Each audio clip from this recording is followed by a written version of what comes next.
الشيطان الرجيم بسم الله الرحمن الرحيم الحمد لله والصلاة على أهلها أما بعد السلام عليكم ورحمة الله وبركاته أعوذ بالله من الشيطان الرجيم بسم الله الرحمن الرحيم لا حول ولا قوة إلا بالله العلي العظيم حسبنا الله ونعم الوكيل نعم المولى ونعم النصير ثم الصلاة والسلام على أشرف الأنبياء والمرسلين الذي سمي في السماء بأحمد وفي الأرض بأبي القاسم محمد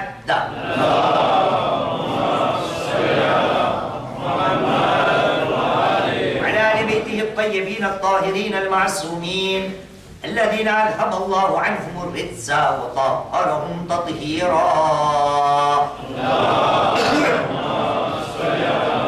لعنة دائمة على أعداء الله أجمعين من الآن إلى قيام يوم الدين أما بعد فقد قال الله العظيم في كتابه الكريم وهو أصدق القائلين وقوله الحق بسم الله الرحمن الرحيم إنا فتحنا لك فتحا مبينا آمنا بالله صدق الله العلي العظيم وصدق رسوله الكريم ونحن على ذلك من الشاهدين رب اشرح لي صدري ويسر لي أمري واحلل عقدة من لساني يفقهوا قولي صلوا على محمد وآل محمد اللهم صل على محمد وآل محمد محمد وآل محمد بار اللهم صل على محمد وآل محمد. Chacun d'entre nous est courant qu'aujourd'hui nous commémorons la naissance de notre noble prophète Muhammad sallallahu alayhi wa sallam.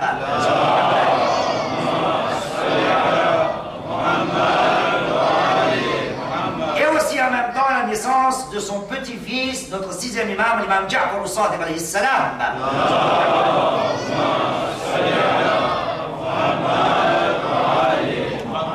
Avant de discuter de ces deux personnalités, j'aimerais à mon tour aussi souhaiter la bienvenue à nos invités.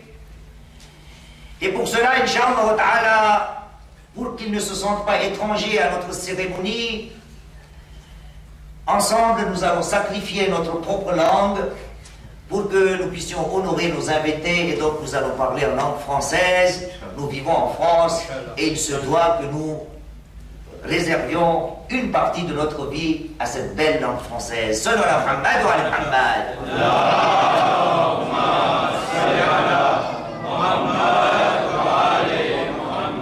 Si nous nous posons la question ensemble, qui est le prophète?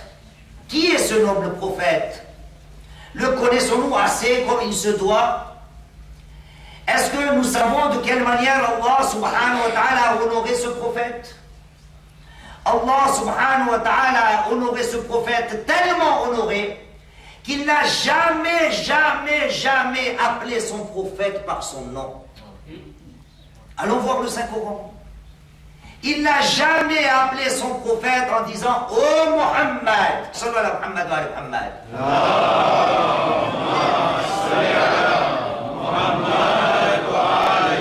Ce prophète, le dernier des prophètes, le sceau des prophètes, est tellement le bien-aimé d'Allah subhanahu wa ta'ala qu'Allah subhanahu wa ta'ala a jugé utile de ne jamais l'appeler par son prénom. Or, il n'en est pas de même pour les autres prophètes. Prenons quelques exemples. Il est le dernier des prophètes, donc il se doit de parler du premier des prophètes. Allons voir le Saint-Coran. Allah subhanahu wa ta'ala, quand il s'adresse au premier des prophètes, voilà ce qu'il lui dit. Il lui dit dans le chapitre 2 du Saint-Coran, sur le Baqara, donc la vache, verset 35, il lui dit Bismillahirrahmanirrahim, Ya Adam, uskun anta wa zawjuka fil jannah. Ô Adam, vis toi et ton épouse dans le paradis. Il ne s'agit pas seulement de Nabiullah Adam alayhi salam. Il y a beaucoup d'autres exemples, prenons-en un autre. Allah subhanahu wa ta'ala, quand il parle du plus âgé des prophètes d'Allah subhanahu wa ta'ala, il s'agit en l'occurrence de Nabiullah Nour, donc Noé en français, Voilà ce que Allah subhanahu wa ta'ala dans le Saint-Coran, le chapitre 11 du Saint-Coran, verset 48, il s'adresse à lui et il lui dit Bismillahirrahmanirrahim, Qila ya Nuh, ihbit bisalamin minna wa barakatin alayk.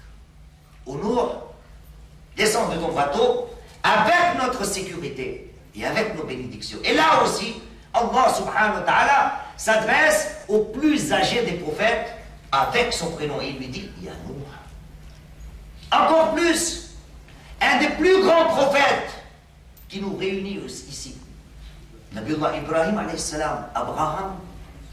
Même à lui, Allah subhanahu wa ta'ala, quand il s'adresse, il lui dit Bismillahirrahmanirrahim, chapitre 37, versets 104 et 105. 37, 104 et 105. Allah subhanahu wa ta'ala dit Bismillahirrahmanirrahim, wa nadaynahu an ya Ibrahim. Nous l'avons appelé, on lui a dit, ô Ibrahim. Le verset d'après, Qad saddaqta ar-ru'ya. Ô Ibrahim, tu as confirmé la vision. Encore mieux, celui qui a mérité la parole d'Allah subhanahu wa ta'ala. Il s'agit de qui? Nabiullah Moussa alayhi salam. Et pour l'invitation de mes hôtes, pour l'information de nos invités, je m'appelle moi-même Moïse. Sallu ala Muhammad wa ali Muhammad. Muhammad wa ali Muhammad. D'accord, ça va parler Muhammad wa ali Muhammad.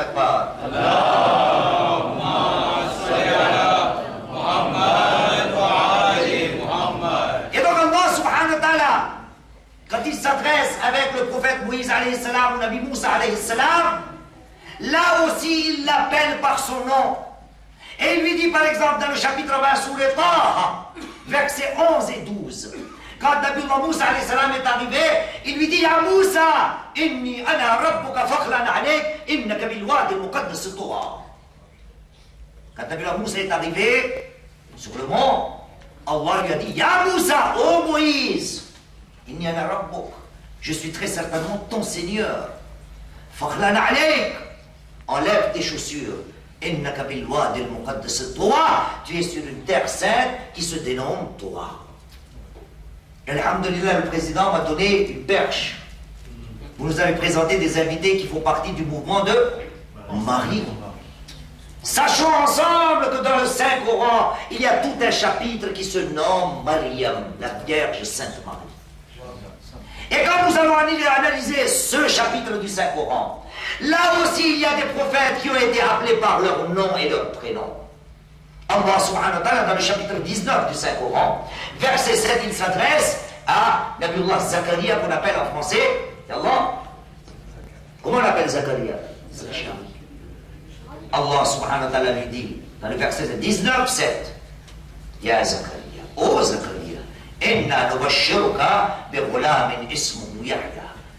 Nous t'annonçons la bonne nouvelle que nous allons t'octroyer un fils qui va s'appeler Yahya. Yahya venu dans le monde, dans les versets d'après, dans le même chapitre, chapitre 19, verset 12. Allah subhanahu wa ta'ala s'adresse à son autre prophète Yahya, il lui dit Ya Yahya, khudil kitab bi quwwa. Oh Yahya, tiens fermement le livre.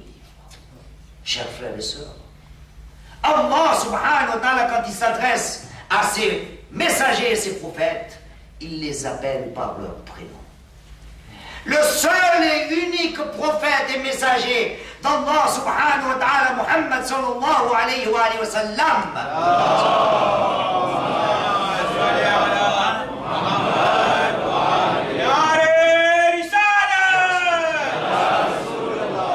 Qui n'a jamais été appelé par son prénom, il s'agit du dernier des prophètes. À lui, quand il s'adresse, il utilise ses qualificatifs. Exemple, Allah subhanahu wa ta'ala dans le surat 73 du Saint-Coran, verset 1, il lui dit Bismillahirrahmanirrahim, Ya ayyuhal muzammil, ô toi celui qui est enveloppé dans ses vêtements.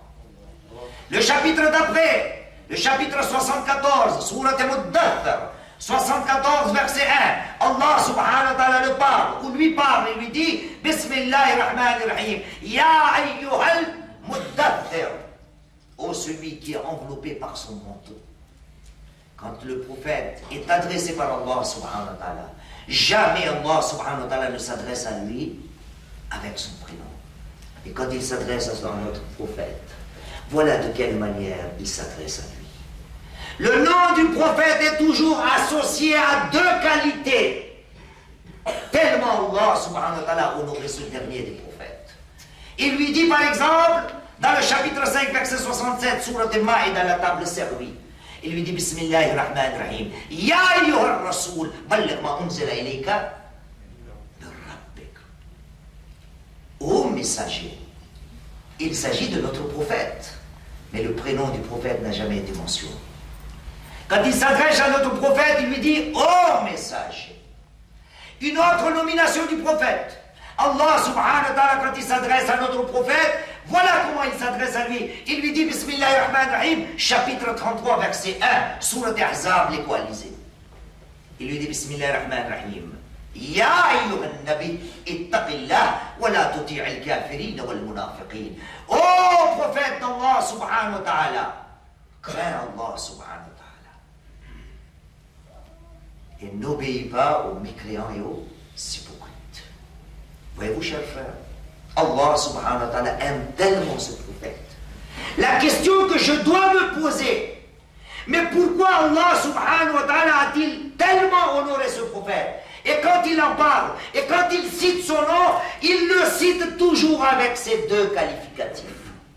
Il en dit par exemple, Bismillahirrahmanirrahim, chapitre 3, verset 144. Il dit Bismillahirrahmanirrahim, Wa ma Muhammadun illa Rasoul.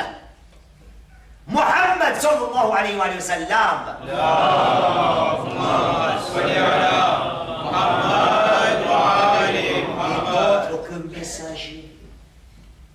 Quand il cite son nom, il le cite avec un qualificatif.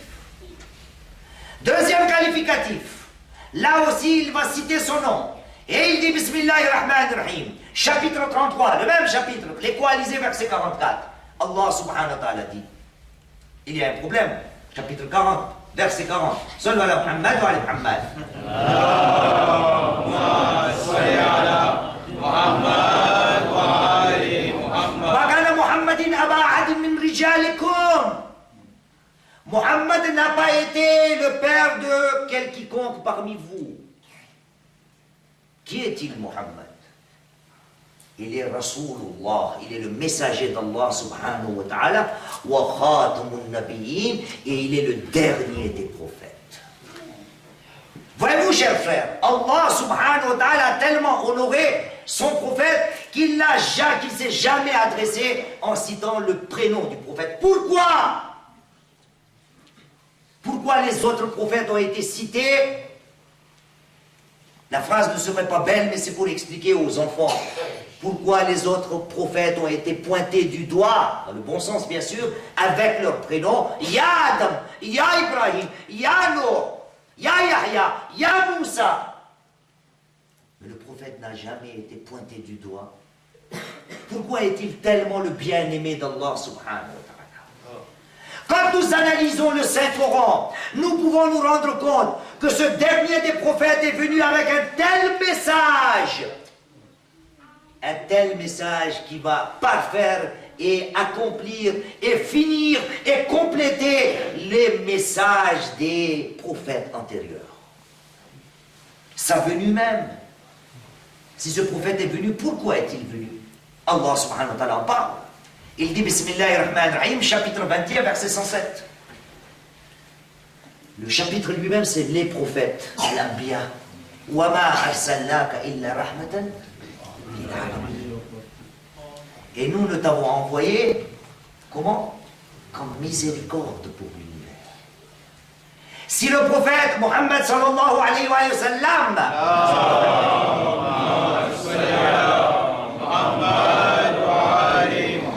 est lui-même miséricorde, et donc est-il étonnant qu'il soit tellement aimé par Allah subhanahu wa ta'ala, lui-même Allah subhanahu wa ta'ala qui a la qualité de Rahman et Rahim, miséricordieux et très miséricordieux.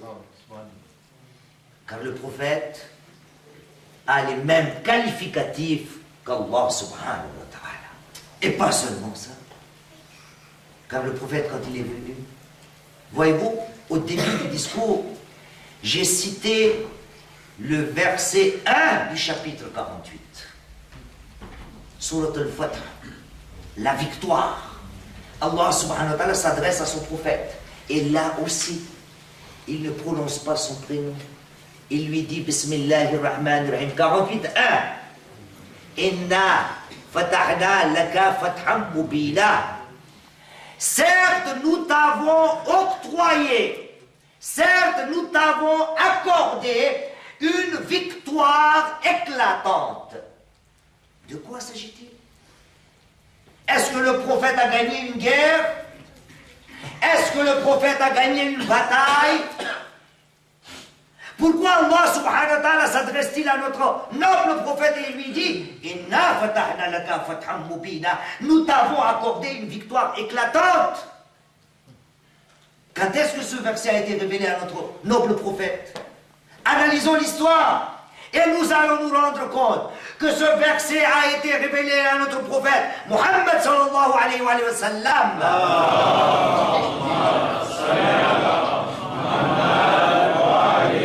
Au moment de la conquête de la Mecque. Et tout cela à la fin de sa prophétie. Que s'est-il passé à la Mecque? Y a-t-il eu des armes? Y a-t-il eu de la violence? Y a-t-il eu des batailles? Y a-t-il eu de l'animosité? Qu'est-ce qui s'est passé à la conquête de la Mecque? Et pourquoi Allah subhanahu wa ta'ala s'adresse et il dit nous t'avons octroyé une victoire éclatante. Qu'est-ce qui s'est passé à la Mecque? L'histoire va nous relater. Car aujourd'hui, dans le monde entier, dans chaque recoin du monde, tout le monde est à la recherche de la miséricorde. Ce bas monde pourrait marcher tellement mieux si tout le monde était miséricordieux. Le prophète est venu avec la miséricorde. Et la miséricorde, si Allah subhanahu wa ta'ala l'a tellement aimé qu'il ne s'adresse jamais avec son prénom. Allons voir ce que ce prophète, Muhammad sallallahu alayhi wa sallam,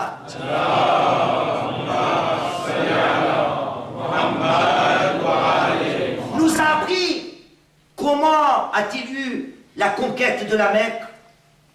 Pourquoi Allah subhanahu wa ta'ala déclare cela comme une victoire? Or qu'il n'y a pas de bataille. Il n'y a pas d'épée, il n'y a pas de monture, il n'y a pas de chevaux, il n'y a pas de martyrs, il n'y a pas d'écoulement de sang. Et Allah subhanahu wa ta'ala dit, nous t'avons octroyé une victoire, ou nous t'avons accordé une victoire éclatante. Que s'est-il passé à la Mecque? Que s'est-il passé? Et comment le prophète en est-il arrivé là? Est-ce que nous savons si ce prophète est tellement aimé par Allah subhanahu wa ta'ala? Tout d'abord, il a été envoyé en tant que miséricorde, nous l'avons vu. Mais c'est ce prophète-là aussi, par le biais du Saint-Coran, qui a trouvé refuge dans le fait que ce que Allah subhanahu wa ta'ala avait voulu, ce prophète-là l'a mis en œuvre. Allah subhanahu wa ta'ala, quand il nous a créés, quel est notre statut auprès d'Allah subhanahu wa ta'ala? Il dit, Bismillahirrahmanirrahim, chapitre 17, Surat Bani Israël, les enfants d'Israël, verset 70. Il dit Bismillahirrahmanirrahim wa laqad karramna bani Adam. Nous avons honoré qui? Les fils d'Adam. Y a-t-il mention ici que nous avons honoré les musulmans? Y a-t-il mention que nous avons honoré les juifs? Y a-t-il mention que nous avons honoré les chrétiens? Y a-t-il mention que nous avons honoré les nazaréens? Personne. Nous avons honoré toute l'humanité. Et nous qui sommes duodécimains. Ô toi, celui qui croit et qui se dit que ton premier imam n'est autre que l'imam Ali ibn Abi Talib alayhi salam.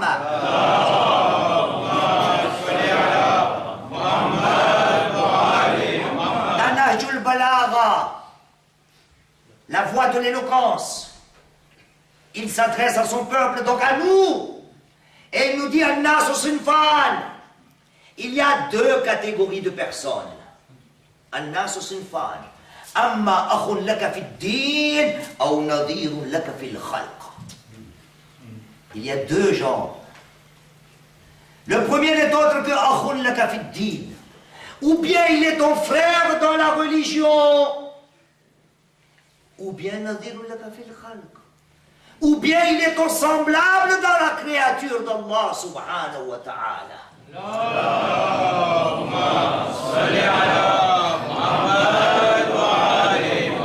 Le prophète est venu instaurer cela, nous indiquer qu'il est la miséricorde.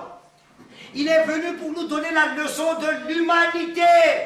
Dans l'islam, chez le prophète de l'islam, chez Allah subhanahu wa ta'ala, il n'y a aucune distinction, ni de race, ni de classe, ni de place.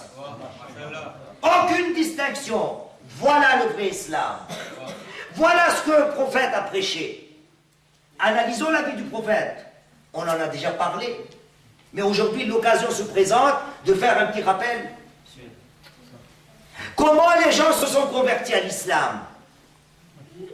Parce que le prophète a dit il faudra faire 5 fois par jour la prière.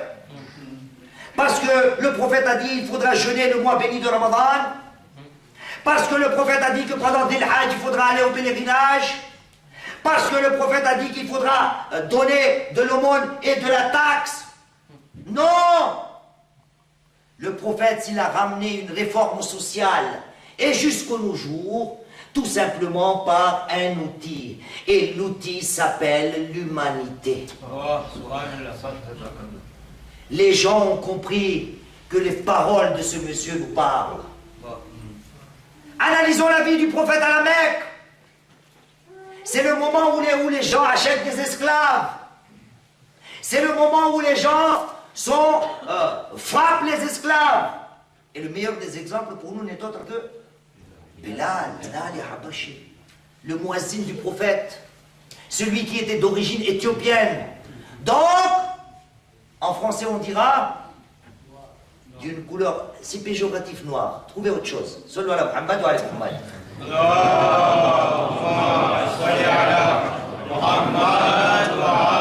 Muhammad. Gentiment, on va dire il était homme de couleur.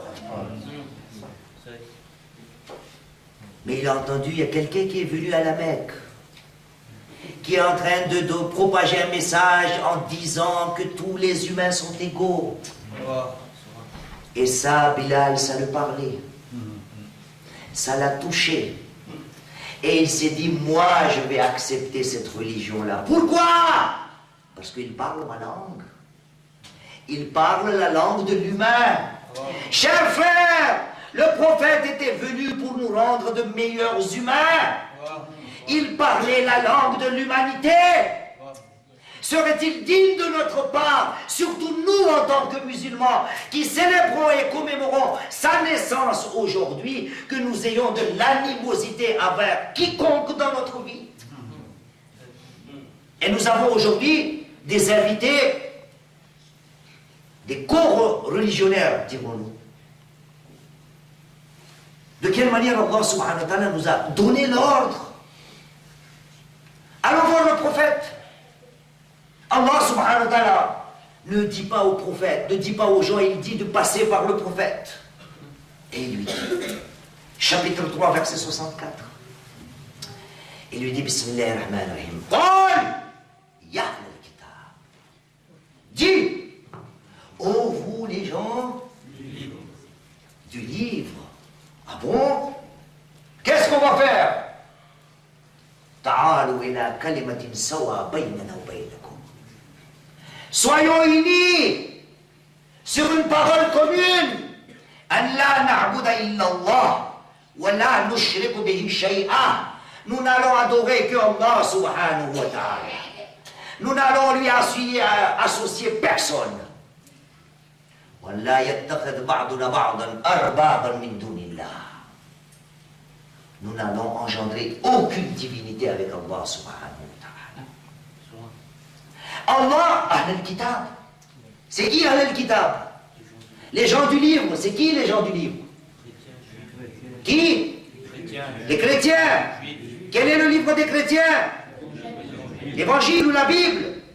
Les frères juifs, quel est leur livre? La Torah. Les frères musulmans, quel est leur livre? C'est bien. 20 sur 20. Mais posons-nous la question. Allah subhanahu wa ta'ala dit, Qul ya ahl al-kitab, et vous avez la traduction, on dit aux gens du livre. Mais pourquoi Allah subhanahu wa ta'ala ne dit-il pas, ya ahl al-kutub, on vous les gens des livres? Allah subhanahu wa ta'ala est en train de nous dire, la Torah vient de moi, la Bible vient de moi, le Coran vient de moi, vous êtes tous unis, vous êtes sur la même voie, c'est pour ça que j'utilise le singulier, non pas le pluriel.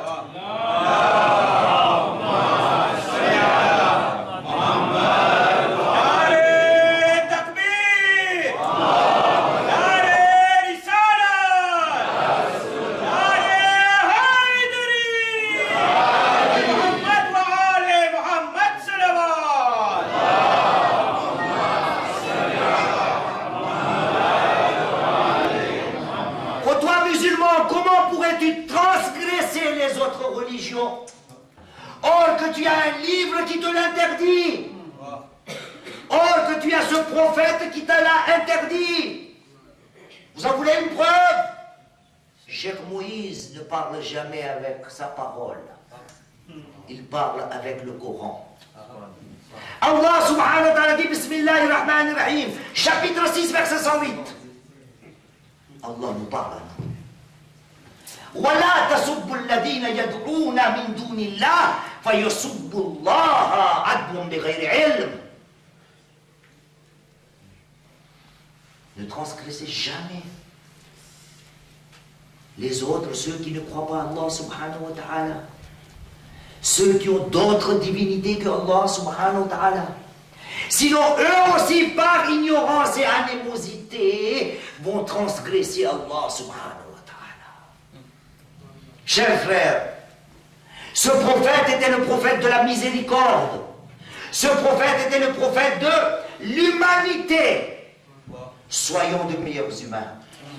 Il a conquis la Mecque avec l'humanité. Nous avons vu l'exemple de Bilal, des esclaves, des serviteurs. Allons voir encore à la Mecque. Avant quelques jours, nous avons parlé de cela. Mais c'est un rappel. Le prophète est venu quand les gens tuaient les filles. Vous vous souvenez? Qu'est-ce qui se passait chez eux quand on lui a annoncé la venue d'une fille? Allah subhanahu wa ta'ala en parle dans le Saint-Coran. Il dit dans Sourate Al-Nahl, le chapitre 16 du Saint-Coran, les abeilles. Il dit Bismillahirrahmanirrahim. وَإِذَا بُشِّرَ أَحَدُهُمْ 58 أحسن وَإِذَا بُشِّرَ أَحَدُهُمْ بِالْأُنثَى ظَلَّ وَجْهُهُ مُسْوَدًّا وَهُوَ كَظِيمٌ. On n'a pas trop le temps, sinon on peut analyser encore en profondeur ce verset. Mais Allah subhanahu wa ta'ala utilise le mot bushira. Quand on leur annonçait la bonne nouvelle, même Dieu utilise la bonne nouvelle, le mot bonne nouvelle. Quand on leur annonçait la naissance d'une fille, qu'est-ce qui se passait? Il était nerveux, un visage pâle, hiboule lugubre, vous avez déjà entendu? Pour les jeunes, vous voyez les petits bandes dessinées Capitaine Swing? Dedans, il y a un partisan, un associé de Capitaine Swing, il s'appelle Hibou Lugubre. C'est ceux-là. Dès qu'on leur annonçait la naissance d'une fille, voilà ce qui se passait. Et tout de suite après, quelle était la décision à prendre? Dans le verset 59, Allah subhanahu wa ta'ala en parle, et il dit, il ne savait plus quoi faire. Voilà. Il ne savait pas quoi faire. Ayadusu fi turab, ayumsiku ala hawnin am yadusu fi turab. Est-ce que par la honte, on va la garder, la fille, ou on va l'enterrer vivante? Et Dieu s'étonne. Allah sa'a ma yahkum. Quel mauvais jugement! Ils tuaient leur fille vivante. Et Allah subhanahu wa ta'ala en parle dans Sourate Takwir. Savons-nous de quelle manière Sourate Takwir a été révélée à notre prophète? C'est le chapitre 81 du Saint-Coran. C'est un rappel pour chacun d'entre nous. Sallallahu ala Muhammad wa ala Muhammad.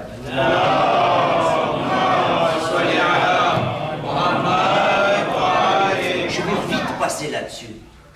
L'histoire nous relate que Ammar, le fils de Yasir et le fils de Soumaïa, rentre très tard à la maison. Et en rentrant à la maison, il trébuche et fait tomber une statuette. Et il casse la statuette, la divinité. Et avec le bruit, la mère de Ammar se réveille. Elle allume la lumière et elle voit que son Dieu est cassé. Et là, la mère d'Ammar dit, Ammar, tu as tué mon Dieu.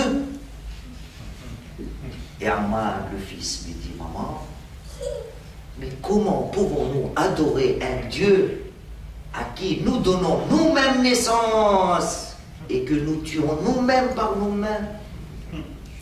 Quand le fils a parlé à voix haute à sa mère, le père s'est réveillé. Yasser, il est venu voir et participer à la conversation. Il a dit, Ammar, tu as un tel toupet de parler à ta mère de cette façon-là. Même dans l'ignorance, hein, il y avait des gens civilisés qui savaient comment parler à leur maman. Serions-nous pas un peu pire que ces gens-là si aujourd'hui, de nos jours, nous avons des enfants qui parlent à voix haute à leurs parents? Yassir est sorti. Ammar, tu n'as pas honte de parler de telle manière à ta maman? Ammar a répété, mais cette fois-ci avec une voix douce, maman, on ne peut pas adorer un Dieu qu'on tue nous-mêmes. Et avec le ton où c'est le père d'Ammar, Yassir a dit, mais Ammar, où étais-tu? Pourquoi t'es rentré si tard? Il a dit, oh mon père, j'étais avec le prophète Muhammad sallallahu alayhi wa sallam.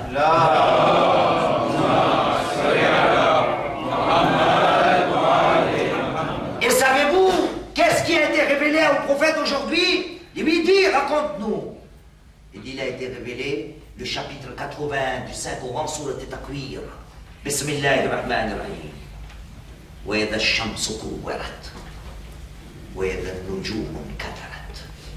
Et arrive le verset 8. Yassir. Ammar. Il récite le verset 8. Wa idha al-maw'udatu su'ilat. Bi ayyi dhanbin qutilat. 81, 8 et 9. La nouveau-née, on va lui demander, mais pourquoi tu as été tué? Quel était ton péché? Pourquoi tu as été tué? En écoutant cela, Soumaïa s'est mise à pleurer. Et là, Ammar s'est dit, j'ai fait beaucoup de mal à ma mère. Il s'est rapproché de sa mère, a pris sa main, il a dit, maman, je t'ai fait tellement mal, c'est pour ça que tu pleures. Et non, fils, ce n'est pas à cause de toi que je pleure. Et là, le père de Ammar continue et dit, oh mon fils, ce n'est pas par ton fait d'avoir cassé la divinité que ta mère pleure. Elle est en train de pleurer parce que tu viens de dire. C'est une réalité à laquelle ta mère a failli faire face. Tu as eu 2 tantes avant ta mère. Ton grand-père en a enterré une, et quand il a enterré la deuxième, ou la seconde, tout en enterrant la petite fille, jouait avec la barbe de ton grand-père, et ton grand-père a eu beaucoup d'amour, il a été attiré par l'amour d'un enfant qui vient de naître. Il commença à pleurer, mais il ne pouvait pas survivre dans la communauté. Il l'a enterré aussi. Mais par la suite, ta mère est venue dans ce bas monde. Et là, il s'est restreint. Il n'a pas enterré ta mère, ni la tuer vivante. Et grâce à cela, tu es ici. Et là, la mère a dit, mais c'est ce message-là que ton prophète est en train de donner. Amène-moi, je voudrais me convertir à l'islam. Pourquoi? C'est un langage humain. Le prophète parlait avec l'humanité. Il était venu pour remonter le niveau de l'humanité. Chers frères, soyons de plus en plus humains. Dans ce bas monde, nous avons besoin des humains et non pas des sauvages assoiffés de sang. Aujourd'hui, nous sommes considérés comme cela. L'islam est entaché par mes actions. Je n'ai pas compris que l'islam, le mot islam voudrait dire paix. Le mot islam voudrait dire sécurité. Le mot islam voudrait dire gardiennage. Voilà ce que le prophète a ramené. Mais pourquoi il a eu une victoire éclatante? C'est ce même prophète qui a montré et démontré qu'est-ce que l'humain. N'avons-nous pas déjà entendu ce prophète parler et dire Ana wa kafilul yatimi kahataini fil jannah. Ana wa kafilul yatimi kahataini fil jannah. Moi et celui qui s'occupe d'un orphelin, pas des orphelins, d'un orphelin, il sera comme ceci dans le paradis. Comme ça, c'est-à-dire côte à côte. Il sera mon compagnon, il sera mon voisin. Inch'Allah, comme nous l'a expliqué notre curé, que Dieu n'a pas répondu, et qui sont-ils? Nous ne savons pas qui sont-ils. Nous ne savons pas. Inch'Allah, comme il a dit, nous y serions ensemble, Inch'Allah. Salut ala Muhammad wa ala Muhammad. Allahumma salli ala Muhammad wa ala Muhammad. Al-Yatim. Yatim, qui a montré qu'il fallait être compassion? La compassion. Qu'est-ce que l'islam? Combien de fois j'en ai parlé?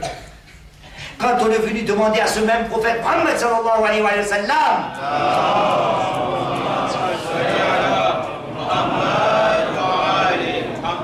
et on lui dit Ya Rasulallah, mal islam. Qu'est-ce que l'islam? Deux phrases. Deux phrases du prophète. Al-Islam wa ta'atu lillah wa shafaqatu li khalqillah. L'islam, c'est en deux mots. C'est l'obéissance à Allah subhanahu wa ta'ala et la compassion envers la créature d'Allah subhanahu wa ta'ala. Voilà l'islam. Allez, takbir! Allahu Akbar! Allez, risalat! Ya Rasulallah! Allez, haydari! Ya Ali! Créature d'Allah subhanahu wa ta'ala, cela ne se limite pas aux humains. On n'a pas le temps. Quels sont les droits des animaux dans cette religion? Analysons-les. Quels sont les droits des plantes de la terre dans cette religion? Quels sont les droits des cieux dans cette religion? Quels sont les droits des astres dans cette religion? C'est pour ça que quand le prophète est venu, Allah, qu'est-ce qu'il dit? Bismillahirrahmanirrahim, chapitre 21, verset 107. Wa ma arsalnaka illa rahmatan lil alamin. Tu es miséricorde pour tout l'univers. Humains sont dedans. Les animaux sont dedans. Les plantes et les terres sont dedans. Les astres aussi sont dedans. Les cieux aussi sont dedans. Pour tout l'univers. Il était venu pour parfaire l'humanité. Il n'y a que ça. L'histoire nous relate qu'après les yatim, les orphelins, arrivent les veuves. Qui était le premier? Aujourd'hui, le monde entier connaît notre prophète. Comme quoi il avait trop de femmes ou beaucoup de femmes. Certainement il avait beaucoup de femmes, mais pas trop de femmes. La fille de Omar ibn al-Khattab, Hafsa, elle était devenue veuve. Personne n'était prêt à se marier à elle. Il y a une personnalité qui s'est levée. Muhammad sallallahu alayhi wa sallam s'est dit, c'est moi qui vais prendre soin d'elle.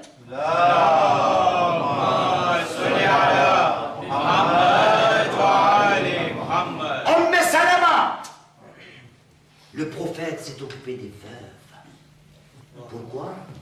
L'instinct humain, la langue humaine. Alhamdulillah. Nous vivons en France. Nous sommes connus, reconnus par quelque chose que chacun d'entre nous le sait. Et nous déclarons aussi que nous le sommes. Nous disons que la France est la patrie des droits de l'homme. C'est comme ça que la France est connue dans le monde entier. Mais avant la France, le prophète Mohammed sallallahu alayhi wa sallam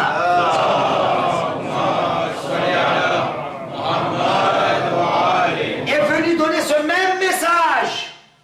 L'humanité, les droits de l'homme Ô toi musulman qui commémore et célèbre la naissance de ton prophète. Voilà ce qu'il en est avec les autres religions. Alors quand serait-il le devoir de notre prophète avec les mêmes écoles qui appartiennent à l'islam? Dans l'islam, nous avons beaucoup d'autres écoles. Et comme nous commémorons aussi la naissance de notre sixième imam, l'imam Ja'far al-Sadiq alayhi salam.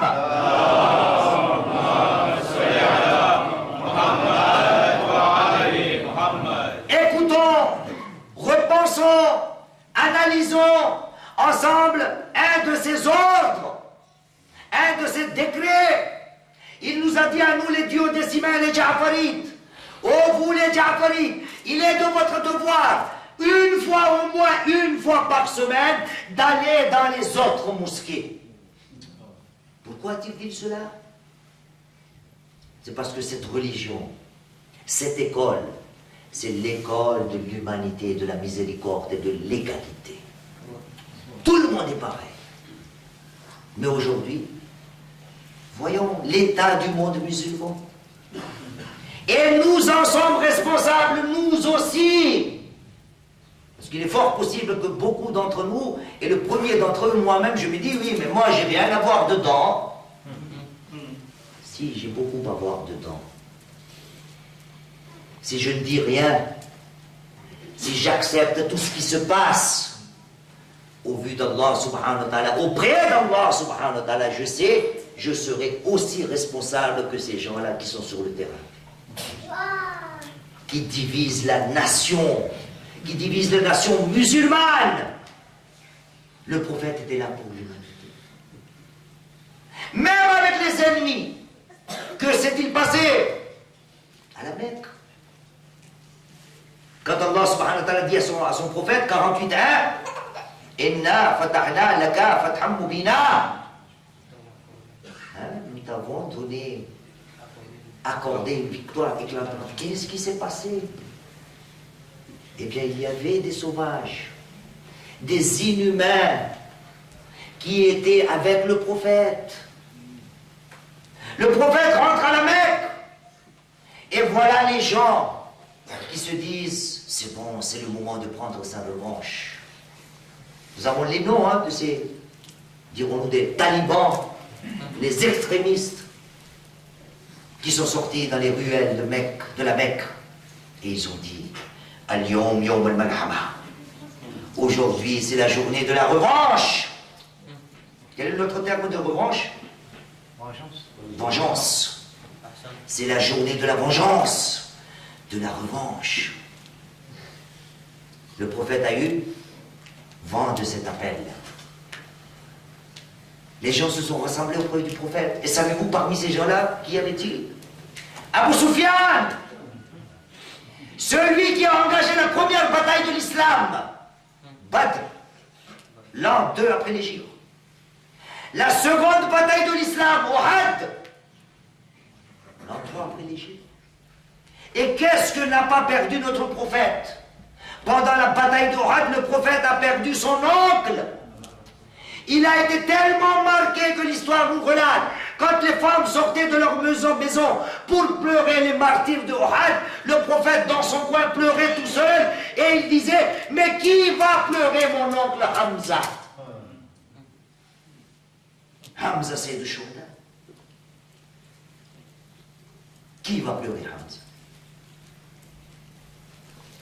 Savons-nous qui avait tué Hamza? Vachi, il s'appelle. Les frères qui comprennent l'arabe, malheureusement il n'y en a pas un ici. Le mot Washi, ça veut dire le sauvage. Incroyable! Les gens s'appelaient comme ça. Je ne sais pas ses parents qui ont appelé leur fils Washi, le sauvage. C'est lui qui avait tué Hamza.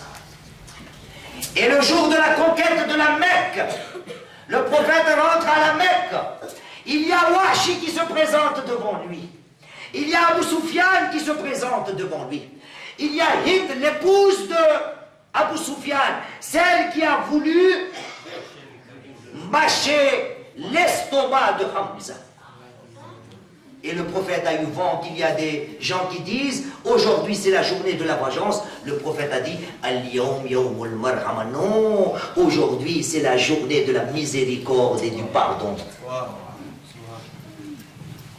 Et c'est ça qu'Allah subhanahu wa ta'ala appelle par Inna fatahna laka fathan mubina. Nous t'avons octroyé ou nous t'avons donné quoi?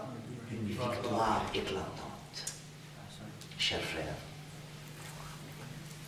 connaissons mieux notre prophète. Il était venu pour l'humanité. Il était la manifestation de la miséricorde et de l'humanité. Soyons dans notre vie aussi miséricordieux que possible, aussi humain que possible, et dans tous les domaines de la vie. Cela concerne dans chaque cadre de notre vie, dans notre société.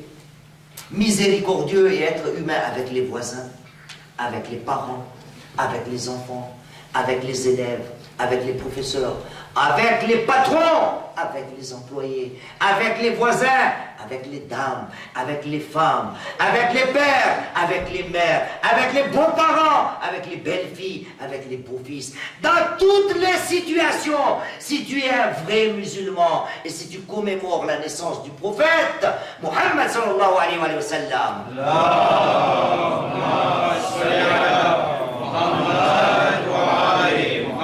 il n'y a pas lieu que tu n'aies pas la miséricorde dans ta vie.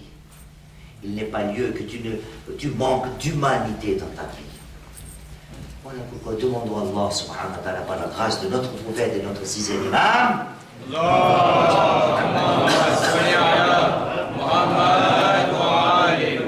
qu'il nous donne par sa grâce la force d'être de meilleurs humains. Et si nous devenions de meilleurs humains, Inch'Allah, nous serons de meilleurs musulmans. Alors, alhamdulillah, Rabbil Alamin. Rabbana taqabbal minna, innaka antas samiul alim.